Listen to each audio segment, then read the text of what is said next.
নমস্কাৰ বন্ধু বান্ধৱীসকল, মই আজি আহি উপস্থিত হৈছোঁ কমাৰগাঁও মহাবিদ্যালয় আৰু কমাৰগাঁও মহাবিদ্যালয় উদ্যোগত প্ৰজন্মৰ সহযোগত আমাৰ ডক্টৰ কাজল শইকীয়াৰ কবিতাৰ সমগ্ৰে জাৰৰ দুপৰীয়া প্ৰেমৰ পান্থাশালাত এপ্ৰিয়লি উমাল কবিতাৰ আজি পাঠ হ'ব আৰু এই কবিতাৰ পাঠেমে মই আপোনালোকক দেখুৱাবলৈ আহিছোঁ।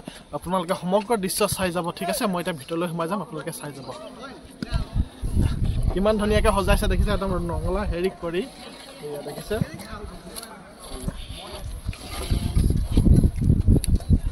আপোনালোকে সমগ্ৰ দৃশ্য চাই যাব কিন্তু দেই। ঠিক আছে, মই এতিয়া সমগ্ৰ এয়া দেখিছে একদম জেৰুৱা পৰা একদম নঙলালৈকে কিমান ধুনীয়াকৈ সজোৱা হৈছে। এয়া আপোনালোকে খালি চাই যাব মোৰ চেনেলটো, আৰু লগতে যিসকলে ছাবস্ক্ৰাইব কৰা নাই তেওঁলোকে ছাবস্ক্ৰাইব কৰি দিব। এয়া দেখিছে আপোনালোকে ডক্টৰ কাজল শইকীয়া ছাৰৰ প্ৰেমৰ পান্থাশালা।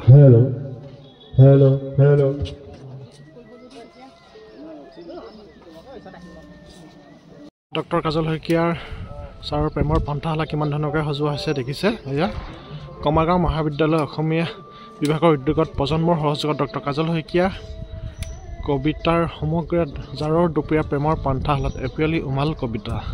এয়া দেখিছে আপোনালোকে খালি সকলো চাই যাব হা, মই আপোনালোকক দেখুৱাই যাম।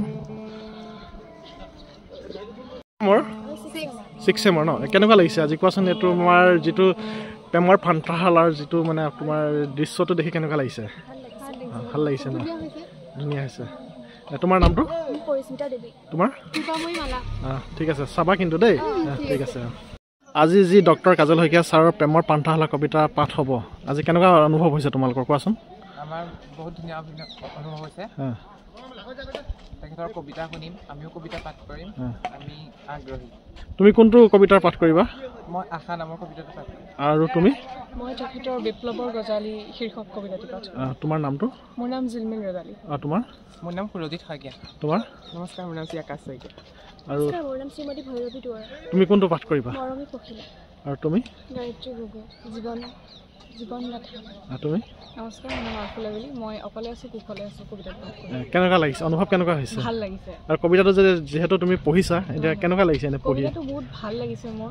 আজিৰ সময়ৰ কবিতাবোৰৰ মানে তুলনাত কিছুমান খুব টান শব্দ কিছুমানে মানে সোমোৱাই পেলাই কবিতাটো খুব ধুনীয়া হয় বুলি ভাবে, কিন্তু ছাৰৰ কবিতাবোৰ তেনে নহয়। খুব সাধাৰণ শব্দ কিছুমানে ছাৰে বৰ ধুনীয়া ধৰণে কবিতা এটা সৃষ্টি কৰিছে, মানে মোৰ পাঠ কৰি ভাল লাগিব। ঠিক আছে।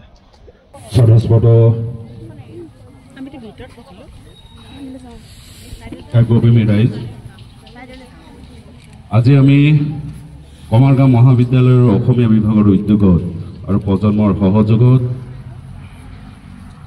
ডক্টৰ কাজল শইকীয়া ছাৰৰ সমগ্ৰ কবিতাৰে জাৰৰ দুপৰীয়া প্ৰেমৰ পান্থশালাত এপিয়লা উমাল কবিতা শীৰ্ষক এক অনুষ্ঠান আয়োজন কৰিবলৈ আগবাঢ়িছোঁ। আমি প্ৰাৰম্ভিকতে প্ৰথম কাৰ্যসূচী আমি সম্পূৰ্ণ গ্ৰাম্য প্ৰতিচ্ছবিৰে এই আয়োজন কৰা অনুষ্ঠানৰ নঙলাৰ খুলি এই কাৰ্যসূচী শুভাৰম্ভ কৰিবৰ বাবে আমি ডক্টৰ কাজল শইকীয়া ছাৰক অনুৰোধ জনাইছোঁ আৰু প্ৰাৰম্ভিকতেই এখনি ফুলাম গামোচাৰে ছাৰক সম্ভাষণ জনাবৰ বাবে প্ৰজন্মৰ সন্মানীয় উপদেষ্টা ডাঙৰীয়াক শইকীয়া ছাৰক এখনি ফুলাম গামোচা সম্ভাষণ জনাবৰ বাবে অনুৰোধ জনাই আমি ছাৰক কাৰ্যসূচী নঙলা খোলাৰ কাৰ্যসূচী শুভাৰম্ভ কৰিবলৈ অনুৰোধ জনাইছোঁ।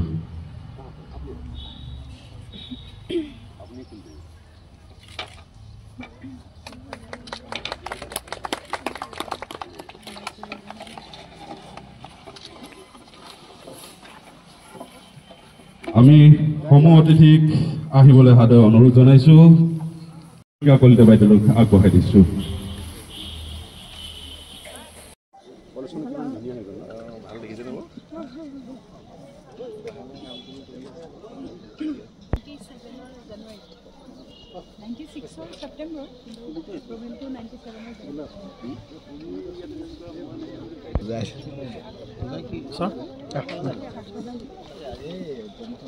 সকলোকে স্বাগতম জনাইছোঁ।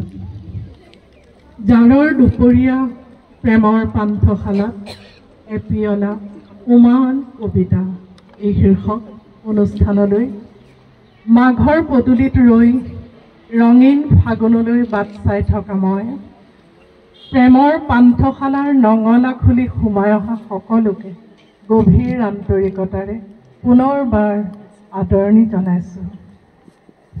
জাৰৰ দিনতো পৰিপূৰ্ণ প্ৰেক্ষাগৃহই আমাৰ মনত সুখৰ লহৰ তুলিছে। আমাৰ আগ্ৰহ আৰু ইচ্ছাক আগস্থান দি ব্যস্ততাৰ মাপকাঠিত এৰা ধৰা কৰি আমাৰ মাজত উপস্থিত হোৱা আমাৰ অতিশয় শ্ৰদ্ধাৰ আজিৰ অনুষ্ঠানৰ মুখ্য ব্যক্তি, সামাজিক মাধ্যম ফেচবুকত প্ৰকাশিত প্ৰেমৰ পান্থশালাৰ আকৰ্ষণীয় কবিতা সম্ভাৰৰ স্ৰষ্টা, স্বনামধন্য কবি, নুমলীগড় শোধনাগাৰৰ মানৱ সম্পদ বিভাগৰ মুখ্য মহাপ্ৰবন্ধক, নুমলীগড় শোধনাগাৰ শাখা সাহিত্য সভাৰ সদ্য নিৰ্বাচিত সভাপতি ডক্টৰ কাজল শইকীয়া ডাঙৰীয়া,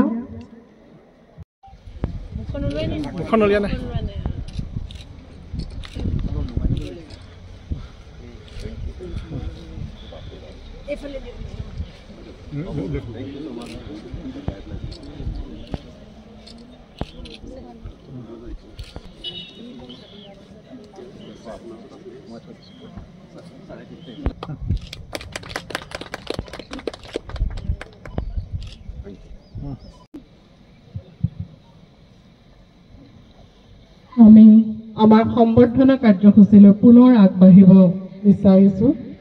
গাঁও মহাবিদ্যালয়ৰ সন্মানীয় অধ্যক্ষ ডক্টৰ গৌতম কুমাৰ শইকীয়া মহোদয়, তেখেতক সম্বৰ্ধনা জনাবৰ বাবে বা প্ৰজন্ম আৰু অসমীয়া বিভাগক অনুৰোধ জনাইছোঁ।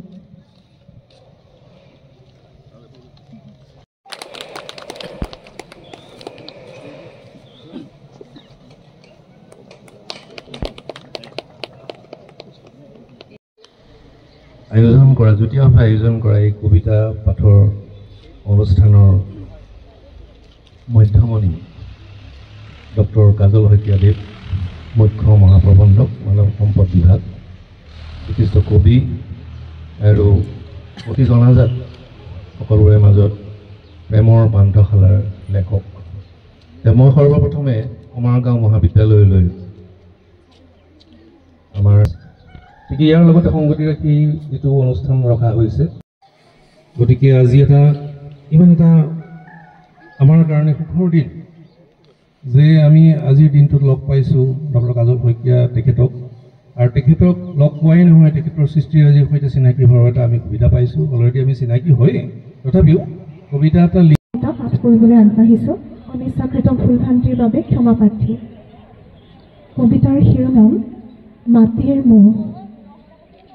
মাটিৰ গোন্ধ নাকত লাগিছে, গছৰ ডালত বহি থকা চৰাইবোৰে বহু কথা পাতিছে, অতীতৰ বৰ্তমানৰ বহু জনা নজনা কথা। চৰাইবোৰে সকলো কথা শুনে, জানে, খোজে। কোনে কাক কাটিব খোজে, কোনে কাক মাৰিব খোজে, কোন কাৰ প্ৰেমত মজগুল, চৰাইবোৰক সুধিলেই হ'ল। তুমি যে কাকো নক'বলৈ শপত লৈ কৈছিলা, এক অতিকে গুপুত অধ্যায়, চৰাইবোৰে পিছে আগতেই গম পায়। ৰজাঘৰৰ উদুলিয়ে পদূলিয়ে উৰি ফুৰা চৰাইবোৰে জানে ৰজাঘৰীয়া সকলো গুপুত কথা। মাটিৰ গোন্ধ নাকত লাগিছে, মাটিয়ে আৱৰি ধৰিছে লাহে লাহে মোৰ দেহ মন। মাটিৰ সৈতে মই মিলি গৈছোঁ, বিলীন হৈ গৈছোঁ মাটিত। চৰাইবোৰে কিন্তু অনৰ্গল কথা পাতি আছে, তোমাৰ কথা, মোৰ কথা, আমাৰ কথা, ৰজাঘৰৰ কথা, চৰাইবোৰৰ নিজৰ কথা। কথাবোৰ কলৰৱ হৈ বাজি থাকে, যেনে অন্তহীন কিন্তু দীপ্ত নতুন জীৱন গাথা। ধন্যবাদ। আমাৰ একেখনি আকাশ। কবিতাৰ জন্ম কথা অতিকে গুপুত, অতি অনাম্বৰভাৱে কিন্তু এক চিৰ প্ৰবাহমান মহাশক্তিৰ আশীষ পৰশেৰে কবিতাৰ জন্ম।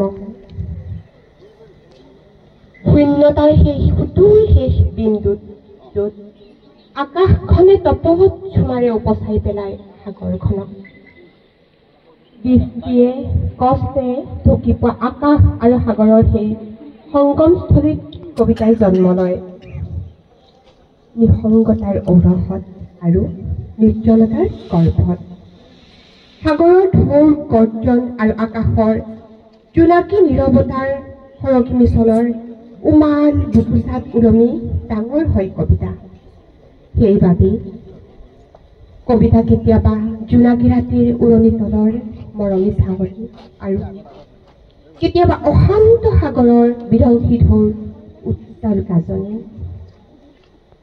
কবিতাৰ বুকুত হৃদয়ৰ অযুত নিযুত বতৰা লুকাই থাকে কবিতাই কঞ্চনেই লৈ আহে হেঁপাহৰ নানা ৰঙী গোলাপ আৰু স্মৃতিৰ গধূলি গোপাল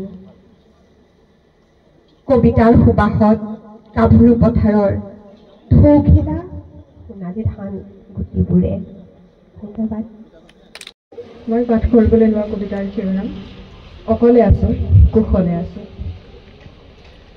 জীয়াই থকাৰ বাবেইতো কবিতাৰ প্ৰয়োজন নুসুধিবা আজিৰ সুখ দুখৰ গাই দিয়া বেহাত কবিতাৰ দামনো কিমান বা নিজানত ধীৰলে অভিমানী কবি মোৰ আছেনে কুশলে মৌসনা ফলধাৰা দুখৰ নাট ক্ৰোভৰ মাত মনৰ দেউকা ইচাক পিচাক হেৰাল কেনিলো সুখৰ হাত প্ৰতি সন্ধিয়া তোৰ ৰাগীত প্ৰগ্লভবোৰ দুচকুৰে বিচাৰি ফুৰে কোন দুৱাৰেদি আছে মুকুতিৰ পাত প্ৰতি সন্ধিয়া এটা সংহাৰী মুহূৰ্তত জগতৰ সমস্ত খং মোৰ দুচকুত ভোগ খায় ৰক্ত ৰঙা চকুত মোৰ বিজুলী চমকেৰে চমকে পৰিচাৰ খাৰ কৰি দিব খোজে ধৰণীৰ সমস্ত অমংগল উশুয়া একে ভৱকতে আন এটা মুহূৰ্তত ৰণত পৰাজিত ক্লান্ত ক্লান্ত বিধ্বস্ত শক্তিহীন এজন অকলশৰীয়া সৈনিকৰ দৰে দুহাতেৰে চকু মুখ ঢাকি আঁঠু কাঢ়ি বহি পৰো হাৰি যোৱাৰ অসহনীয় বেদনা ধুনীয়া পৰিৱেশ আজিৰ ভোগালী দুপৰীয়া বুলিয়ে ক'ব লাগিব ন ভোগালী যিহেতু চলি আছে আৰু আমি মই বিশেষকৈ আমাৰ কাজল শইকীয়া ছাৰক প্ৰায় লগ পাই থাকোঁ কিন্তু সেই লগ পোৱা সময়কণ আৰু আজিৰ সময়কণৰ মাজত বহুতখিনি মানে ডিফাৰেঞ্চ আছে ত' আজি মই নিজকে বহু সৌভাগ্যৱান বুলি ভাবিছোঁ ছাৰৰ এটি প্ৰেমৰ কবিতা মোৰ হাতত আহি পৰিছে সকলোকে মোৰ ফালৰ পৰা আন্তৰিক শুভেচ্ছা জনাই আজি মই কবিতাটো আৰম্ভ কৰোঁ অনাহক অযথা হৈ হৈচৈবোৰৰ পৰা নিলগত নীৰৱে কবিতাৰ শিৰোনামা অনাহক অযথা হৈচৈবোৰৰ পৰা নিলগত নীৰৱে ধনশিৰিৰ পাৰৰ সৰিয়হ ডৰা হালধীয়া হৈ আকৌ ফুলিছে শীতৰ পুৱতিৰ কুঁৱলী ফালি ধনশিৰিৰ বুকুৱেদি লাহে লাহে আগুৱাই আহিছে অকলশৰীয়া নাওখনৰ টিঙত বহি ৰাতি খেদা মাছুৱৈ ডেকাটিৰ দুচকুত ফুলিব ধৰিছে সুৰুজমুখী এটা তেজাল সপোন ধন্যবাদ সকলোকে নমস্কাৰ আজি আচলতে কবিতা পাঠ কৰিম বুলি মই প্ৰস্তুত হৈ অহাই নাছিলোঁ হঠাৎ ক'লে যে আমাৰ ছাৰৰ কবিতা আৰু ছাৰ যে কবি সেই কথাও এজন অভিযন্তাৰ হাতত কলম সেইটো কথা ফেচবুকত মই দেখিহে গম পাইছোঁ যে ছাৰে কবিতা লিখে ছাৰৰ তলত আমি কাম কৰোঁ কিন্তু আজি ছাৰক এনেকৈ পাই ছাৰৰ কবিতা পাঠ কৰিবলৈ অলপ ভয়ো লাগিছে মই কবি নহয় আচলতে কিন্তু চেষ্টাহে কৰিছোঁ কিবা ভুল হ'লে ক্ষমা কৰিব মোৰ কবিতাৰ শিৰোনাম উভতনি যাত্ৰা সুৰাৰ ৰাগীৰ মতলীয়া বাৰ প্ৰথম উন্মনা আহ্বান পাইছিলোঁ গালিবৰ চাইৰীৰ পংক্তিত এতিয়া সুৰাৰ মাদকতা শুনা চুমাত প্ৰতি সন্ধিয়া নিজেই আৰু বিচাৰি চলাথ কৰোঁ। অতীতৰ অলিয়ে গলিয়ে এডোখৰ দুডোখৰকৈ ক'ত হেৰুৱাই পেলালো মোক। ধন্যবাদ।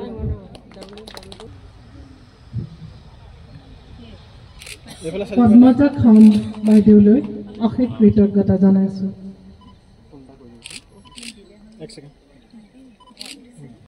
নমস্কাৰ। আজি অনুষ্ঠিত কমাৰগাঁও মহাবিদ্যালয়ৰ অসমীয়া বিভাগৰ উদ্যোগত প্ৰজন্মৰ সহযোগত ডক্টৰ কাজল শইকীয়াদেৱৰ কবিতা সমগ্ৰয়ে জাৰৰ দুপৰীয়া প্ৰেমৰ পান্থশালাত এপিঅলা উমাল কবিতাৰ অনুষ্ঠানত মই আবৃত্তি কৰিবলৈ লোৱা কবিতাৰ শিৰোনাম বৰষুণ। মুম্বাই বৰষুণৰ মেৰ পাকত মাজে মাজে বৰষুণ এজাক লাগে। সকলোৰে মনৰ অহংকাৰী অট্টালিকাবোৰ চকুৰ আগত যেতিয়া বিনা যুদ্ধে ডুবি যায় আৰু নিৰ্লজ্জভাৱে যেতিয়া সকলো সংগোপনে লুকাই ৰৈ থাকে, হেঁপাহৰ ৰ'দকণৰ বাবে ৰ'দবিনে অসহায়। ৰজা প্ৰজা সকলোকে দেখি মনত ভাৱ অকণ জাগে। মাজে মাজে বৰষুণ এজাক লাগে।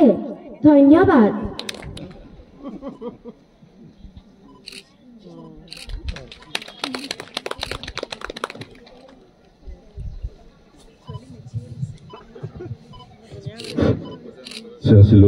কবিতা শীৰ্ষক অনুষ্ঠানত মোক ডক্টৰ কাজল শইকীয়া ছাৰৰ এটা কবিতা পাঠ কৰিবৰ বাবে যিখিনি সুবিধা তথা মৰম দিলে তাৰ বাবে মই কমাৰগাঁও মহাবিদ্যালয়ৰ অধ্যক্ষ বিচাৰিছোঁ।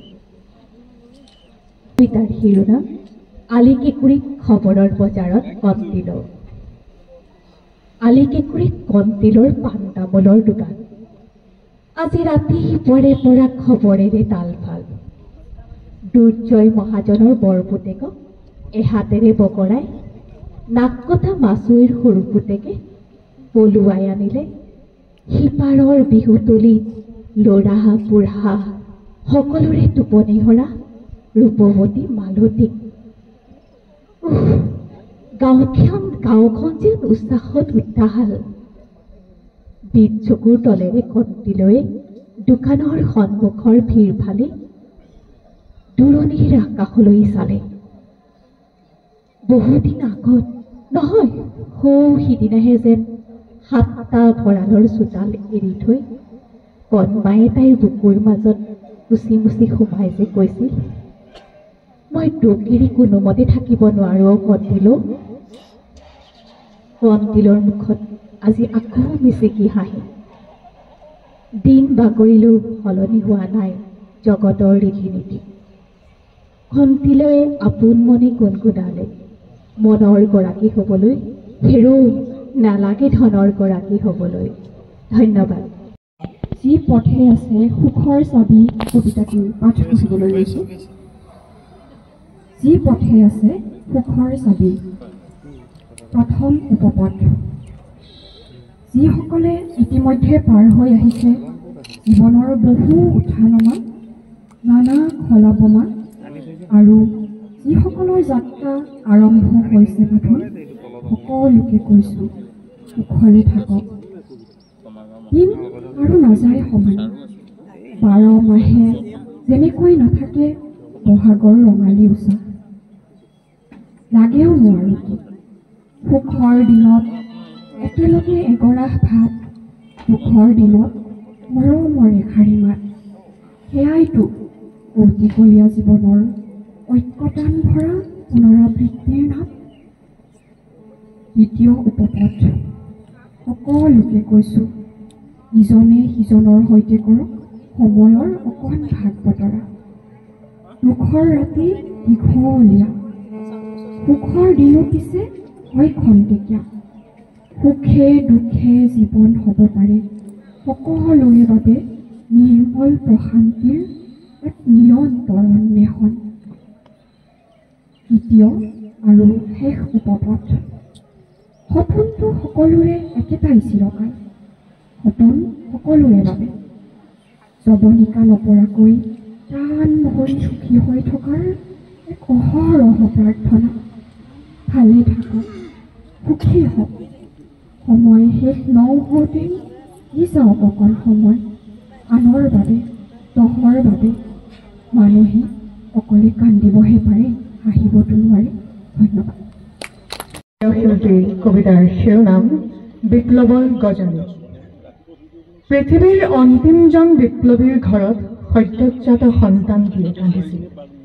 তাৰ লগে লগে বতাহে ঢুকি পোৱা প্ৰতিখন গাঁও চহৰৰ ধুমায়িত তুহুজুই, চাহ আৰু কফিৰ মহলাত নৈৰাশ্যৰ জাল ফালি উজলি উঠিছিল প্ৰত্যাশী ভৱিষ্যৰ প্ৰত্যয়ী চকুবোৰ। আগলৈ, সৰ্বত্ৰ কেৱল আগলৈ যোৱাৰ ঠেলা হেঁচা। নিজৰ আহি থকা কালিবোৰ বন্ধকত থৈ সময়ৰ জমা খৰচৰ বহীত দেউলীয়া হোৱা মানুহৰ লানি চিকা সমদলত আমি যেন নাটনিৰ শিকলি পিন্ধা এজাক নানাৰঙী কৃতদাস। চিন্তাৰ দৈন্যতাত মানৱতাৰ গান পাহৰি যোৱা মেদবহুল মানুহজাকৰ একমাত্ৰ ধ্যান তৃপ্তিৰ বিলাস। বিপ্লৱী চেতনাৰ অৱলুপ্তিৰ তেনে এক অৱক্ষয় ক্ষণত পৃথিৱীৰ অন্তিমজন বিপ্লৱীৰ ঘৰত সদ্যজাত সন্তান দিয়ে কান্দিছিল। আকাশৰ তৰাবোৰে জোনাক সাৱটি মেঘ মলয়াৰ সতে লুকা ভাকু খেলিছিল। এটা নতুন প্ৰভাতৰ অনাবিল সম্ভাৱনীয়তাত আশাবোৰ আকৌ হাঁহি হৈ বিয়পি পৰিছিল চৌদিশে। আৰু বহু দশক জুৰি অনুৰ্বৰ হৈ থকা বিপ্লৱৰ পথাৰত মাটি ফুটি ওলাইছিল এটি দুটিকৈ সহস্ৰ সেউজীয়া শস্যৰ লহপহীয়া পুলি। ধন্যবাদ। সপোনৰ বতৰা হাৰিলা নে জিকিলা, গণিতেৰে জুখিবা নে অনুভৱেৰে? আজি হাৰিলা বা জিকিলা, হাৰি হাৰি জিকিলা নে জিকি জিকি হাৰিলা? কোনে জানে, কোনে কব? হৰা জিকাটো নহয় ইমান সহজ অংক। অহাকালি আকৌ উলিয়াই দিবা ৰণৰ ঘোঁৰা। দৌৰ চলি থাকিব, ঘোঁৰা দৌৰি থাকিব। আমি চাই থাকিম, আমি দৌৰি থাকিম, আমি ৰৈ থাকিম। চলি থাকিব জাউৰি জাউৰি হাত চাপৰি আৰু উৰুলি। কোন জিকিব, কোন হাৰিব, কোনে জানিব? হৰা জিকাটো নহয় ইমান সহজ অংক। ধন্যবাদ। বিদ্যালয়ৰ প্ৰাংগণত অনুষ্ঠিত মোৰ শিক্ষক অতিথি কবি ডক্টৰ কাজল শইকীয়াৰ সময়ৰ সতৰং কবিতাটো পাঠ কৰিবলৈ আৰম্ভ কৰিছোঁ। সময়ৰ সতৰং কত যে চং, দুখবোৰ ঢেকা খাই লৌৰি ফুৰে বুকুৰ পৰা বুকুলৈ, চকুপানীৰ চুতশ্ৰেণী নৈ হৈ যি থকালৈ। সুখবোৰ উটি ভাহি যায় আকাশ বতাহ চুমি, অপেক্ষাত ৰৈ থাকে সকলো আকৌ আহিব ঘূৰি। ৰঙে ৰসে ভৰপূৰ সুখৰ আবেলি, সময়ৰ সতৰং কত যে চং। কাৰ বাবে জোনাক, কাৰ বাবে আওহীৰ অন্ধকাৰ, কোনে ৰাখে হিচাপ?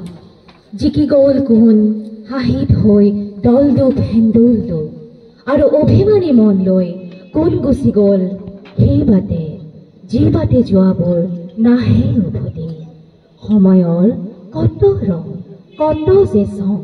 ধন্যবাদ।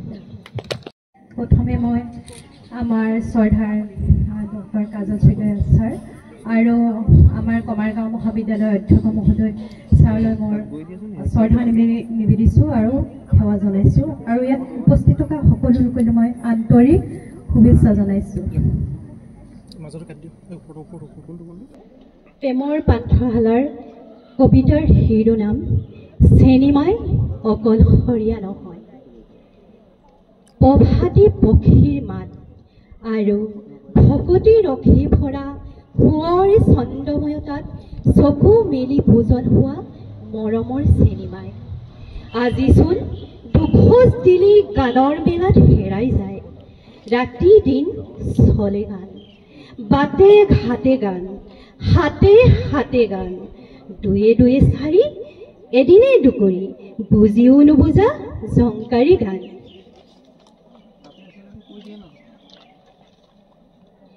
গানৰ এই উদঙোৱা হাতত আমন জীৱন ভাবে আবেগ আতুৰ হয় চিন্তা বিভুৰ চিনেমাই পান গানৰ বানত কেনিনো হেৰাল আদৰৰ সেই পৰাণ জুৰুৱা টান চিনেমাই ৰৈ যায় কানে কানে কোনোবাই যেন কৈ যায় ভেজাল গানৰ ভিৰত আচল গানবোৰ অচল হৈ নাযায় ও চিনেমাই আচস্ত চিনেমায়ে এক গভীৰ প্ৰশান্তিত চকু জুৰি মুদি কাণ পাতি শুনে চিনাকি মাটিৰ গোন্ধ বুকুচাত লৈ দূৰণিৰ পৰা ৰিণি ৰিণি ভাহি আহে সেই প্ৰাণময় দৰদী গান যি গান শুনি খাটি খোৱা মানুহে প্ৰতিদিনে শুকুৱাই ৰদী পোৱা পিঠিৰ ভাগৰুৱা ঘাম যি গানে হৃদয়ৰ নিভূতত অকুণ্ঠে খুলি দিয়ে প্ৰেমৰ প্ৰেৰণা আৰু মুকুতিৰ চিৰ যুগমীয়া ধাম নকৰুৱা গানৰ এই ভেজেলোৱা বজাৰত ও চিনেমাই কাহানিও অচল নহয় সেইবোৰ আচল গান ধন্যবাদ বঙাইগাঁও মহাবিদ্যালয় আহি কেনেকুৱা লাগিল আৰু মানে কবিতা পাঠ কৰি কেনেকুৱা লাগিলে ডক্টৰ কাজল শইকীয়া ছাৰৰ হয় মই সঁচাই অভিভূত হৈ পৰিছোঁ আজি মোৰ সৌভাগ্য পৰম সৌভাগ্য বুলি ক'ব পাৰি যে আজি এনেকুৱা এটা সুন্দৰ অনুষ্ঠান উপভোগ কৰিলোঁ খুব ধুনীয়াকৈ উপভোগ মানে প্ৰথমৰ পৰা আৰম্ভণিৰ পৰা মানে শেষলৈকে অনুষ্ঠানটো মই খুব সুন্দৰভাৱে উপভোগ কৰিলোঁ ভাল লাগিলে মোৰ বাইদেউ হয় জুলি ধন্যবাদ ঠিক আছে মনটোৰ কোনোবাখিনি যেন বিষাদত সেমেকি উঠে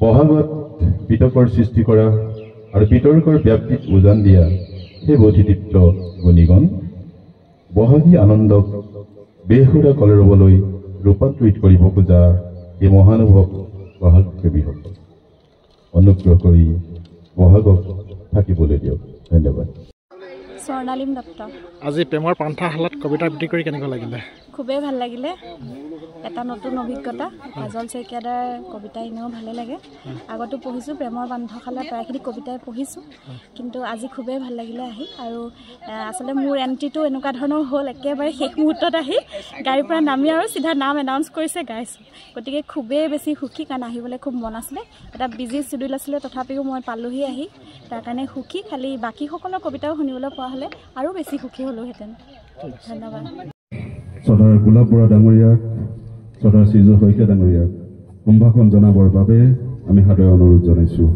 অকণমান আচাৰ্য ছাৰ অকণমান সহায় কৰি দিয়ক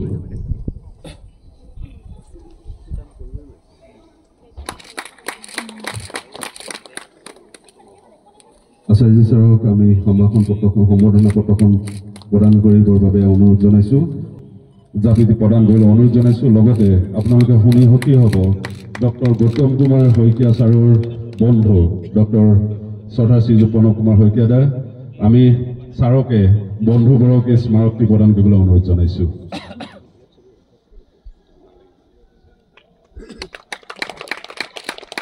বাইদেউ নামটো ৰাখি আছে আজি যেহেতু আমাৰ প্ৰেমৰ পান্থাশালাত কবিতা আবৃত্তি কৰি কেনেকুৱা লাগিলে আপোনাৰ বহুত ভাল অনুভৱ জীৱনত প্ৰথমবাৰ এনেকুৱা এটা ভাল অনুভৱ পালোঁ আশা কৰোঁ প্ৰজন্মৰ উত্তৰ কামনা কৰিছোঁ আপোনালোকৰ যিখিনি বিষয়ববীয়া সকলোৰে ভাল লাগিলে পৰিৱেশটো আগতে এনেকুৱা মানে কবিতা আবৃত্তি কৰিছোঁ আগতে কবিতা আবৃত্তি কৰিছোঁ কিন্তু এনেকুৱা এটা পৰিৱেশত মুকলি আকাশৰ তলত এনেকুৱা এটা পৰিৱেশত কৰা নাছিল আজি যিহেতু প্ৰথমবাৰ খুবেই ভাল লাগিলে আশা কৰোঁ আগলৈও এনেকৈ নিমন্ত্ৰণ পাম বুলি আশা ৰাখিছোঁ ধন্যবাদ সৈতে তাইৰ অন্তৰংগতা 2 নিসংগতাই মানুহক মৃত্যুদণ্ড নিদিয়ে 9 লাখ দুচকুৰ ভাৰাক্ৰান্ত স্বপ্নৰে ছাৰ আজি প্ৰেমৰ পান্থাশালাত মানে কবিতা ডক্টৰ কাজল শইকীয়া ছাৰ কবিতা আবৃত্তি কৰি কেনেকুৱা লাগিলে খুব ভাল লাগিল আচলতে ডক্টৰ কাজল শইকীয়া ডাঙৰীয়া আমাৰ নুমলীগড় সোণাগা শাখা সাহিত্যবৰ সভাপতি তেখেত খুব অনুভূতি প্ৰিয় কবিতা এগৰাকী তেওঁ মানে নীৰৱে কবিতা লিখি থাকে আৰু তেখেতৰ যিটো প্ৰেমৰ পান্থাশালা কবিতাখন মই যদিও প্ৰকাশ হৈ পোৱা নাই মানে কম্পিউটাৰতে তেখেতৰ যিখিনি কবিতাখিনি কেইবাবাৰো পঢ়িছোঁ আৰু তাৰে যি কবিতা পাঠ কৰিছোঁ আমাৰ নুমলীগড় সোণাগা শাখা সাহিত্যসভাৰ কেইবাকেইও সদস্য আজি আহি ইয়াতে কবিতা পাঠ কৰিছে তেখেতে খুব নীৰৱে চৰ্চা কৰি আহিছে আৰু আমি আশা ৰাখিছোঁ তেখেতে এগৰাকী প্ৰতিষ্ঠিত কবি হিচাপে স্বীকৃতি লাভ কৰিব আৰু অসমৰ সকলোৱে তেখেতৰ কবিতাখিনি আদৰি ল'ব। ধন্যবাদ। ছাৰৰ নামটো? মোৰ প্ৰণৱজ্যোতি শইকীয়া, মই নুমলীগড় সোণাগা শাখা সাহিত্য সভাৰ বৰ্তমান সম্পাদকৰ দায়িত্বত আছোঁ। ধন্যবাদ। মোৰ বন্ধুবৰ গৌতম শইকীয়া ডাঙৰীয়া, আমি সভাপতি আৰু উপস্থিত প্ৰতিবৃন্দ, আমাৰ প্ৰজন্মৰ সভাপতি সম্পাদকলৈ ধৰি অসমীয়া বিভাগৰ মহাবিদ্যালয়ৰ অধ্যাপক অধ্যাপিকাসকল, ছাৰৰ এই প্ৰেমৰ পান্থশালা কবিতা পুথি বুলি কৈছোঁ, মই দুবাৰমান পঢ়িলোঁ, যদিও প্ৰকাশ হৈ হাতত পৰা নাই পাঠকৰ, পঢ়াৰ সৌভাগ্য হৈছিল। ছাৰৰ কণ্টিলৰ চৰিত্ৰটো মোক খুব ভাল লাগে। কণ্টিলৰ চৰিত্ৰটো ইতিমধ্যে পাঠ কৰি গৈছে। গোটেই কবিতা পুথিখনৰ ভিতৰত এইটোৱে অতি ভাল লাগে মোৰ কবিতাটো পঢ়ি, মই দুবাৰমান পঢ়িছোঁ। তাৰোপৰি ইয়াৰ পৰা কবিতাটো বাছি দিয়া নাই, মই মাজৰে এটি কবিতা অলপ ভাল লগা বাছি আনিছোঁ, মই পাঠ কৰি দিছোঁ। কবিতাটো বৰ অনুপম, জীৱনটো বৰ অনুপম, জীয়াই থকা প্ৰতিটো মুহূৰ্তৰ বাবেই জীৱনটো বৰ অনুপম। আৰু যদিহে উশাহ নিশাহৰ চাউলকণ শেষ, বিদায় বন্ধু বিদায়। মৌক্তিক নিস্পৃহ সময়ৰ ঘড়ী চলি থাকিব নৱৰত। মই যদি নাই নাই নাই মই নাই, জীৱনটো বৰ অনুপম, জীয়াই থকা প্ৰতিটো মুহূৰ্তৰ বাবে। ধন্যবাদ। সৰ্বপ্ৰথমে সকলোলৈকে শ্ৰদ্ধা নিবেদিছোঁ। মই প্ৰথমতে মোৰ ভাগৰ এটা কথা কৈ ল'ব বিচাৰিছোঁ। যিহেতু আচলতে আজিৰ যিটো অনুষ্ঠান কাজল শইকীয়া মহোদয়ৰ প্ৰেমৰ পান্থশালাৰ যিখিনি কবিতা ইয়াত পাঠৰ বাবে লোৱা হৈছে, এই অনুষ্ঠানটোত উপস্থিত থাকিবলৈ মোৰ খুবেই বেছি মন আছিল আৰু ভগৱানে নিশ্চয় সেইকাৰণে মোক আজি একেবাৰে শেষ মুহূৰ্তত হ'লেও আহি পোৱাইছেহি, কিয়নো মই কবিতা আবৃত্তিৰে এটা পৰীক্ষা দিবৰ কাৰণে যোৰহাটলৈ গৈছিলোঁ। আজি যোৰহাটত আহি থাকোঁতে এনেকুৱা হৈছে যে ট্ৰেভেলাৰত আহিছোঁ, দুবাৰ বেয়া হৈছে ট্ৰেভেলাৰখন। মোৰ মনটো উগুল থুগুল, মই পামগেনে নাই অনুষ্ঠানটো। কিন্তু যিয়ে নহওক শেষৰ কবিতাটো পাঠ কৰিবৰ কাৰণে মই আহি সময়মতে পালোহি, তাৰ কাৰণে ভগৱানকো ধন্যবাদ জনাইছোঁ। পাঠ কৰিবলৈ লৈছোঁ ডক্টৰ কাজল শইকীয়াদেৱৰ কবিতা উভতনি যাত্ৰা। নতুন কথা কিবা এটা কোৱা, নহ'লে নতুন ছবি এখনকে দিয়া। যদি নতুন একোৱেই নাই, বোলা একেলগে উভতি যাওঁ ল'ৰালিৰ এৰি অহা দিনবোৰৰ মাজলৈ। একেলগে আকৌ এবাৰ উমলো জামলো, কি জানিবা সন্ধান পাওঁ আজীৱন পং খেলি বিচাৰি নোপোৱা সুবিমল সুখৰ।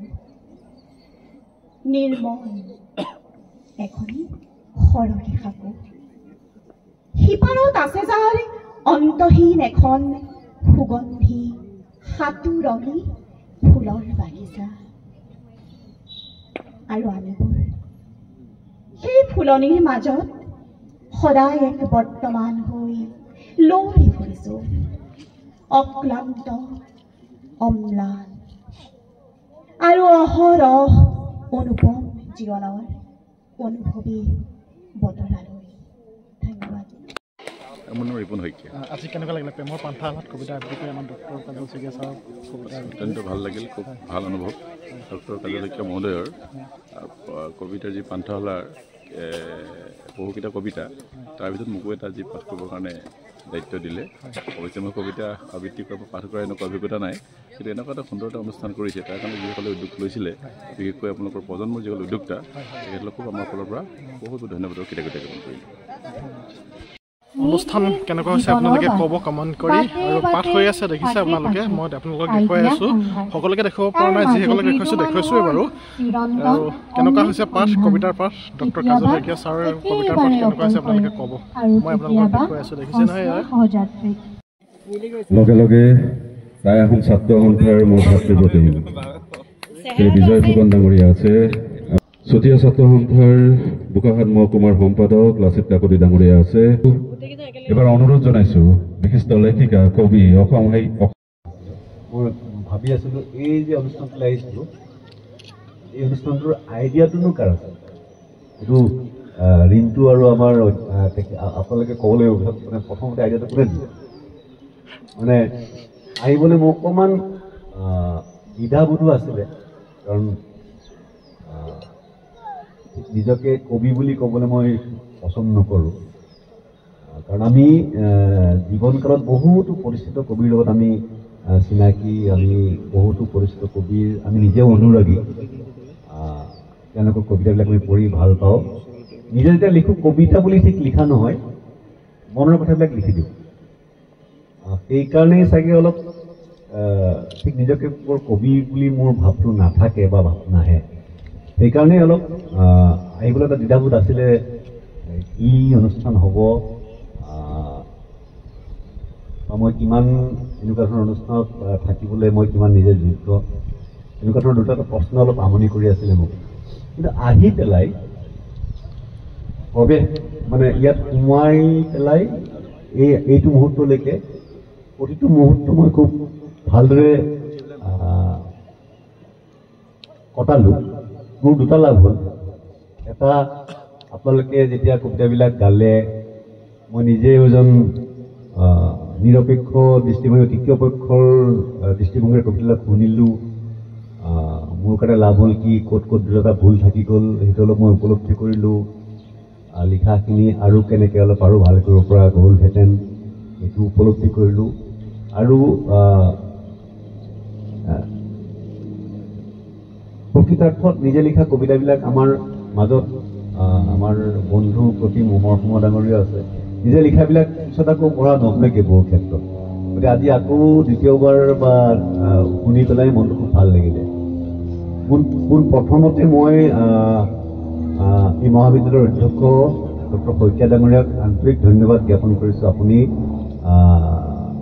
এই অনুষ্ঠানটি ইয়াত আয়োজন কৰিবৰ কাৰণে অনুমতি প্ৰদান কৰাৰ কাৰণে আৰু নিজে আপুনি এই অঞ্চল প্ৰথমৰ পৰা শেষলৈকে থাকি মোক কৃতাৰ্থ কৰিলে মই আপোনাক আন্তৰিক ধন্যবাদ জ্ঞাপন কৰিছোঁ এইখন মহাবিদ্যালয়ৰ অসমীয়া বিভাগটো যিটো বিভাগে উদ্যোগ লৈ পেলাই অনুষ্ঠান পাতিলে সেই বিভাগৰ মুৰব্বী অধ্যাপিকাকে প্ৰমুখ কৰি সকলোবোৰ অধ্যাপিকাক মোৰ ফালৰ পৰা আন্তৰিক শ্ৰদ্ধা জ্ঞাপন কৰিছোঁ ধন্যবাদ জ্ঞাপন কৰিছোঁ আৰু প্ৰজন্মৰ আটাইবোৰ সদস্যা বিষয়বীয়া ঋণটোকে প্ৰমুখ কৰি সকলোকে মোৰ ফালৰ পৰা হিয়াবৰৰ কৃতজ্ঞতা জ্ঞাপন কৰিছোঁ এই অনুষ্ঠানটো আয়োজন কৰি পেলাই মোক আপোনালোকে এইটো সুবিধা দিয়াৰ কাৰণে ধন্যবাদখিনি আৰু দিব লাগিব যিসকলে ইমান কষ্ট কৰি পেলাই নিজৰ বহুমূলীয়া সময় খৰচ কৰি পেলাই আজি ইয়াত কবিতা পাঠ কৰিবলৈ ইয়াত সমবেত হৈছে আটাইবিলাকে ইমান আন্তৰিকতাৰে কবিতাবিলাক পাঠ কৰিলে আপোনালোকক মোৰ আন্তৰিক ধন্যবাদ জ্ঞাপন কৰিছোঁ শ্ৰদ্ধা জ্ঞাপন কৰিছোঁ আৰু আপোনালোকৰ মৰম আৰু চেনেহে আহি থকা দিনবিলাকতো আমাক ভালদৰে আগুৱাই যাবলৈ উৎসাহিত কৰিব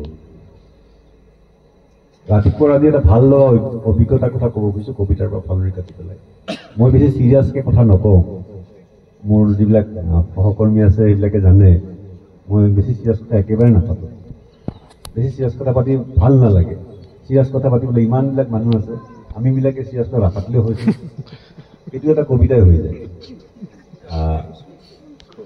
কাৰণ আকাশে পতাই ইমান চিৰিয়াছ কথা চলি থাকে আমি অলপ সময় চিৰিয়াছ কথা নাপাতাকৈ চলোচোন গতিকে বেছি চিৰিয়াছ কথা মই নাপাতোঁ দেই সৰু সৰু ছাত্ৰ ছাত্ৰীসকলক মই আগতে কৈ দিছোঁ ৰাতিপুৱা মই এজন আলহী আহিছিলে আমাৰ নগৰাঞ্চললৈ আপোনালোকে সকলোৱে শংকৰ নেত্ৰালয়ৰ নাম শুনিছে শংকৰ নেত্ৰালয়ৰ যিজন প্ৰতিষ্ঠাপক ডক্টৰ হৰ্ষ ভট্টাচাৰ্য ডাঙৰীয়া সকলোৱে নাম শুনিছে চাগে চকুৰ বিশেষজ্ঞ আৰু অসমৰ বা নৰ্থ ইষ্টত বহুত ভাল কাম কৰি আছে একদম সহজ সৰল মানুহ 70 বছৰ বয়স হৈছে লগ পালোঁ লগ পাই কথা বতৰা পাতোঁতে এটা সৰু তেওঁৰ অভিজ্ঞতাই মোক বহুত এটা শিক্ষাটো দিলে মই এতিয়া সুধিছিলোঁ এতিয়া শংকৰ নেত্ৰালয়ৰ ইমান ডাঙৰ অনুষ্ঠান আপুনি বনালে মানে বেলপাত আছে আৰু বহুতে দেখিছে চাগে শংকৰ নেত্ৰালয়খন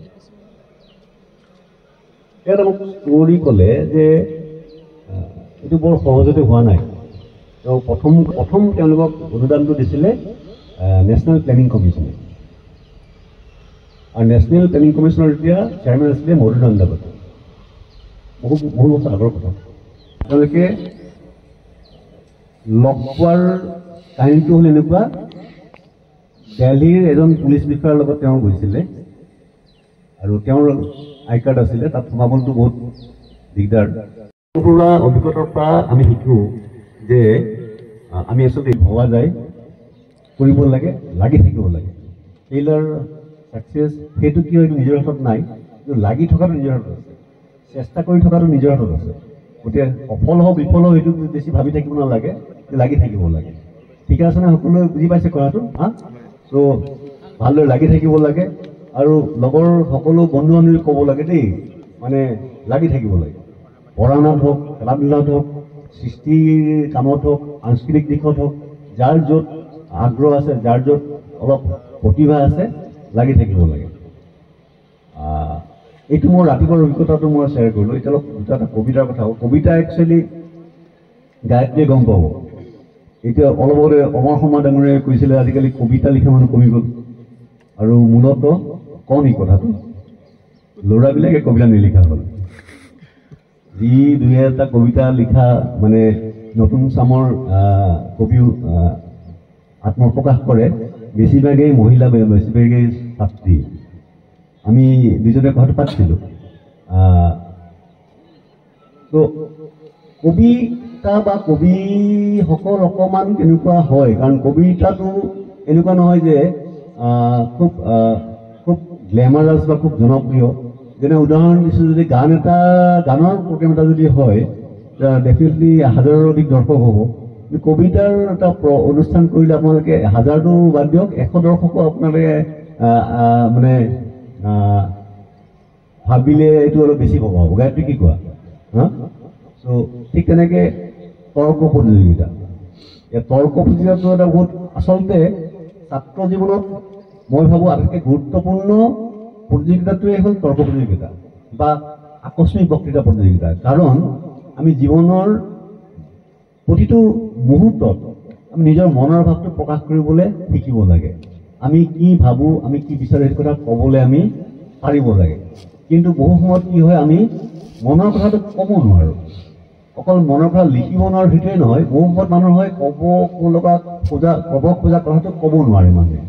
গতিকে এই আগৰ যিটো আমাৰ স্কুল কলেজবিলাকত আছিলে আকস্মিক বক্তৃতা, তৰ্ক প্ৰতিযোগিতা বা ৰচনা প্ৰতিযোগিতা বা কবিতা আবৃত্তি প্ৰতিযোগিতা, এইবিলাক আজিকালিও হয়, কিন্তু হয়তো তাত পাৰ্টিচিপেশ্যনটো কিমান হ'ব নাজানো, কিন্তু সৰু পৃথিৱী এখনৰ সৃষ্টি হয়। কিন্তু মই ধৰক লিখিলোঁ বা আমাৰ অমৰ শৰ্মা ডাঙৰীয়াই লিখে, তেওঁ খুব ভাল প্ৰকৃত নাট্যকাৰ, খুব ভাল নাটক লিখিছে, পৰিচালনা কৰে। তেখেতৰ মই এজন ভাল অনুৰাগী, তেখেতৰ নাটকবিলাক মই চাই ভাল। এনেকুৱা উৰি যোৱা চৰাইজাকক সুধিলোঁ তোমাৰ বাতৰি কি, বৈ যোৱা বতাহজাকক সুধিলোঁ তোমাৰ বাতৰি কি, সৰি থকা বৰষুণ জাকক সুধিলোঁ তোমাৰ বাতৰি কি, কিন্তু সিদিনা সন্মুখত পায়ো সুধিব নোৱাৰিলোঁ তোমাৰ বাতৰি কি।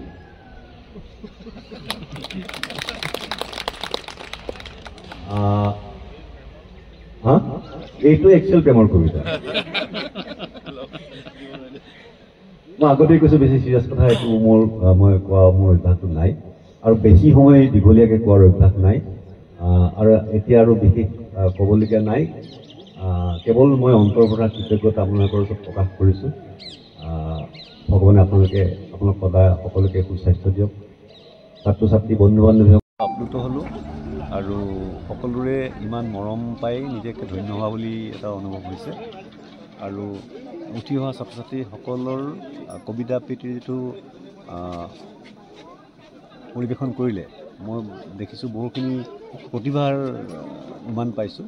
আশা ৰাখিছোঁ সকলোৱে কবিতা আবৃত্তি, কবিতা লিখা বা তাৰ লগে নিজৰ পঢ়া শুনাখিনি ভালদৰে কৰি গৈ পেলাই এজন সুনাগৰিক হিচাপে নিজক প্ৰতিষ্ঠা কৰিবলৈ সুবিধা হ'ব। আৰু ভাবিছোঁ এনেকুৱা ধৰণৰ অনুষ্ঠান আয়োজন কৰিলে এই অনুষ্ঠানবিলাকে নতুন প্ৰজন্মকো লিখাৰ বাবে পঢ়াৰ বাবে অনুপ্ৰাণিত কৰিব। যেনেকৈ আমাৰ এখন গ্ৰন্থমেলা যেতিয়া হয়, গ্ৰন্থমেলাখন হ'লেও তাৰ পৰা বহুত মানুহে কিতাপ কিনে পঢ়ে, ঠিক তেনেকৈ এনেকুৱা কবি সন্মিলন বা কবিতা পাঠৰ অনুষ্ঠান হ'লেও এই কবিতাৰ প্ৰতি মানুহৰ অলপ আকৰ্ষণ বৃদ্ধি কৰাত সহায় কৰিব আৰু সেয়ে ভৱিষ্যতে অসমীয়া ভাষা সাহিত্যৰ ক্ষেত্ৰতো বৰণি যোগাবলৈ সমৰ্থ হ'ব। সেইকাৰণে মই আজি কবিতাটো যিসকলে আয়োজন কৰিছে সেই কমাৰগাঁও কলেজৰ অসমীয়া বিভাগ, কমাৰগাঁও কলেজৰ কৰ্তৃপক্ষ, অধ্যক্ষ মহোদয় প্ৰমুখ্যে, ডক্টৰ শইকীয়া প্ৰমুখ্যে আৰু প্ৰজন্ম যিটো অনুষ্ঠান তেওঁলোকে উদ্যোগ ল'লে আটাইকে মই ধন্যবাদ জ্ঞাপন কৰিছোঁ আৰু আশা ৰাখিছোঁ ভৱিষ্যতে তেওঁলোকে এনেকুৱা ধৰণৰ অনুষ্ঠান আয়োজন কৰি পেলাই নতুন নতুন লিখককো অনুপ্ৰেৰণা কৰিব আৰু পাঠকসকলক সৃষ্টি কৰাৰ ক্ষেত্ৰতো এটা অৱদান আগবঢ়াব। ধন্যবাদ। Thank you. Doctor Kajal Saikia ছাৰৰ প্ৰেমৰ পান্থশালা কবিতাৰ আবৃত্তি শেষ হ'ল আৰু ময়ো আপোনালোকক যিমান পাৰোঁ দেখুৱাম। আপোনালোকে মোৰ মানে দৃশ্যবিলাক চাব। যদি কিবা ভুল ভ্ৰান্তি হৈছে আপোনালোকে ক্ষমা কৰিব আৰু এইখিনিতে এৰিছোঁ আজিলৈ। Bye bye.